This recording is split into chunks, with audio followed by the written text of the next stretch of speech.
assez exceptionnel parce que le sujet était exceptionnel. Il fallait trouver des œuvres qui représentent Bonifacio ou des bonifaciens.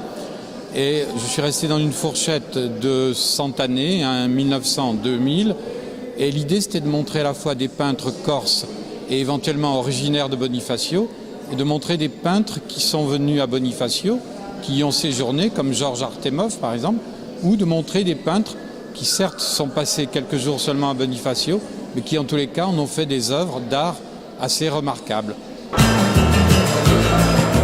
Cette exposition est accompagnée d'un catalogue que je recommande d'ailleurs aux bonifaciens et aux amis de Bonifacio et de la Corse, qui est bien plus complet que les 50 œuvres qui sont montrées là. Et c'est vraiment un ouvrage de référence qui est fait selon les normes pour des catalogues d'exposition, avec la rigueur scientifique et le respect de l'histoire, quoi.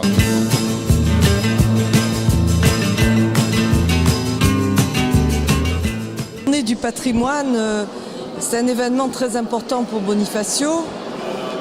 D'abord parce que nous avons un riche patrimoine et aussi parce que nous voulons le mettre en valeur et le faire connaître.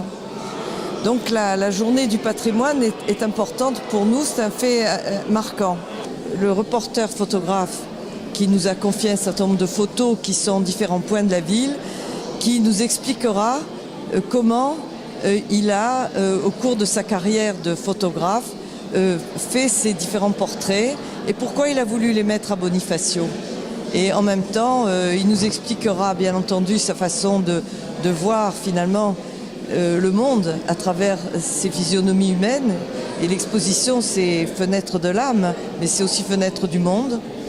Et donc ce photoreporter Reza est quelqu'un de très important pour la photographie actuellement. Et on est très content qu'il ait choisi Bonifacio et qu'il vienne pour la journée du patrimoine nous voir. Moi, les premières rencontres que j'ai, je ne rencontre que des gens qui sont fiers de leur passé, fiers de leur histoire. Donc ça veut dire que c'est quand même un prérequis qu'ils la connaissent. Et pour moi, c'est essentiel. C'est déjà en soi une vraie richesse.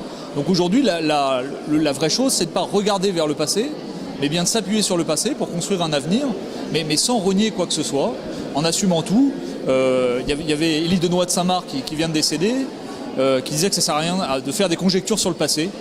Ce qu'on a fait, on l'a fait. Et bien, il faut se tourner vers l'avenir. Et toutes les expériences nous font grandir.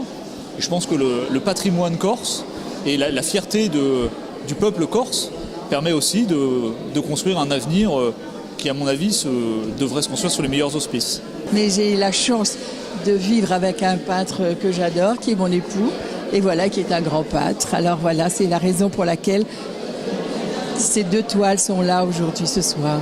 Nous sommes très reconnaissants justement à cette initiative et au choix et ce qu'il fait de protéger la ville, et j'espère que ça va continuer.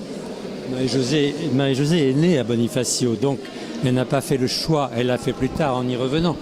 Donc moi j'ai fait le choix de vivre ici, et je pense que si un artiste ne peut pas passer à côté de cette ville sans être vraiment ébloui par l'esthétique de cette ville, qui n'a pas été abîmée et qu'on souhaiterait ne jamais voir abîmée.